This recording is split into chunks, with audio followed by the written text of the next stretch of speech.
एक बार गणेश जी ने पृथ्वी के सभी इंसानों की परीक्षा लेने का विचार किया। वे अपना रूप बदलकर पृथ्वी पर इधर उधर घूमने लगे। उन्होंने एक बालक का रूप बना लिया। एक हाथ में एक चम्मच में दूध ले लिया और दूसरे हाथ में एक चुटकी चावल के लिए और गली गली घूमने लगे। साथ ही साथ आवाज लगाते चल रहे थे, कोई मेरे लिए खीर बना दे, कोई मेरे लिए खीर बना दे। लोग उन पर हंस रहे थे। एक आदमी हंसते हुए बोला, अरे एक चुटकी चावल और एक चम्मच दूध से खीर बनाएगा, पागल हो गया है ये बालक। पर गणेश जी ने ये सुना और हल्के से मुस्कुरा दिए और आगे बढ़ गए। वह लगातार एक गांव के बाद दूसरे गांव की गलियों में इसी तरह चक्कर लगाते हुए पुकारते रहे, पर कोई खीर बनाने के लिए तैयार नहीं था। सुबह से शाम हो गई। गणेश जी गली गली लगातार घूमते रहे। तभी एक बुढ़िया शाम के वक्त अपनी झोपड़ी के बाहर बैठी हुई थी।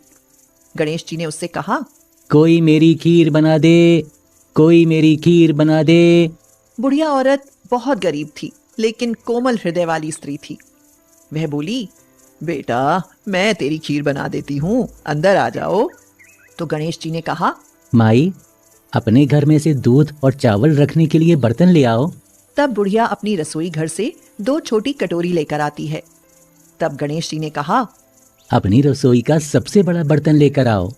बुढ़िया अपनी रसोई में मौजूद सबसे बड़ा बर्तन और कुछ छोटी कटोरियां लेकर आती है। गणेश जी ने चम्मच में से दूध पतीले में उड़ेलना शुरू किया। तब बुढ़िया के आश्चर्य की सीमा न रही जब उसने देखा दूध से पूरा पतीला भर गया है। एक के बाद एक वह बर्तन झोपड़ी से बाहर लाती गई और उसमें गणेश जी दूध भरते चले गए। इस तरह से घर के सारे बर्तन दूध से लबालब भर गए और बचे बर्तनों में गणेश जी ने चावल भर दिए। गणेश भगवान ने बुढ़िया से कहा, मैं स्नान करके आता हूँ, तब तक तुम खीर बना लो।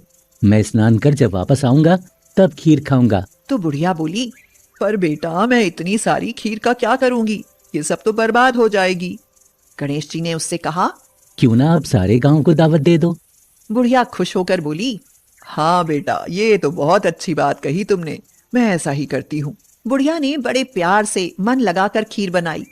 खीर की भीनी भीनी मीठी मीठी खुशबू चारों दिशाओं में फैल गई। खीर बनाने के बाद वह हर घर में जाकर खीर खाने का न्योता देने लगी। कुछ लोग उस पर हंस रहे थे, वहीं कुछ लोग सोच में थे कि कैसे एक गरीब औरत जो भीख मांगकर जीती थी आज वो पूरे गांव को न्योता दे रही है। तभी एक औरत उस बुढ़िया से कहती है, बुढ़िया तेरे घर में खाने को दाना नहीं है और ये सारे गांव को खीर खाने की दावत दे रही है। बुढ़िया हल्का सा हंसी और आगे चल दी। लोगों को कुतूहल हुआ और खीर की खुशबू से लोग खिंचे चले आए। जब बुढ़िया की बहू को दावत की बात मालूम हुई तब वह अपने बेटे बेटियों को लेकर सबसे पहले वहां पहुंच गई। बुढ़िया ने जब अपने पोते पोतियों को देखा तो उसकी आंखें नम हो गईं और सभी बच्चे खीर खाने की जिद करने लगे। उसने सबको खीर दी और बाहर जाकर बैठ गई। तभी उसकी बहू रसोई में जाती है। उसने खीर से भरे पतीलों को जब देखा तो उसके मुंह में पानी आ गया और वह खुद को खीर खाने से रोक न सकी। उसने एक कटोरी में खीर निकाली और दरवाजे के पीछे बैठकर खाने की तैयारी करने लगी। गणेश जी भगवान भोग लगाना। इसी बीच एक छींटा गिर गई और गणपति जी को भोग लग गया और वो प्रसन्न हो गए। बुढ़िया ने देखा बालक वापस आ गया था। बुढ़िया ने उससे कहा, बेटा खीर तैयार है, भोग लगा लो। माँ, भोग तो लग चुका है, मेरा पेट पूरी तरह से भर गया है, मैं तो तृप्त हो गया हूँ। माई, तेरी बहू ने मेरा नाम लेकर हे गणेश जी भगवान भोग लगना ऐसा कहकर मुझे भोग लगाया। अब तू भी खा ले, अपने परिवार और गांव वालों को भी खिला दे। पर बेटा यह तो बहुत ज्यादा है, सबका पेट भर जाएगा, उसके बाद भी यह बच जाएगी। उस बची खीर का मैं क्या करूंगी? माँ, उस बची खीर को रात में अपने घर के चारों कोनों में रख देना। इतना कहकर गणेश जी अंतर्ध्यान हो गए। जब सारा गांव जी भर कर खा चुका तब भी सारी खीर बची हुई थी। बुढ़िया ने खीर से भरे बर्तनों को अपने घर के चारों तरफ रख दिया।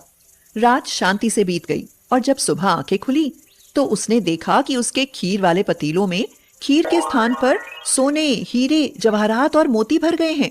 बुढ़िया ने बोला, एक समय था जब मेरे बेटे बहू ने मुझे घर से निकाल दिया था, तब मैं भीख मांग कर अपना जीवन गुजार रही थी, पर आज मैं बहुत खुश हूँ। मेरी सारी दरिद्रता दूर हो गई और अब मैं आराम से रहूंगी। मेरे तो सारे कष्ट दूर हो गए। हे गणेश भगवान, जैसे मुझ बूढ़ी को आपने सब कुछ दिया वैसे ही सभी को दें। सभी कहानी सुनने वालों को दे, उनके परिवार वालों को दे। जय गणेश जी महाराज।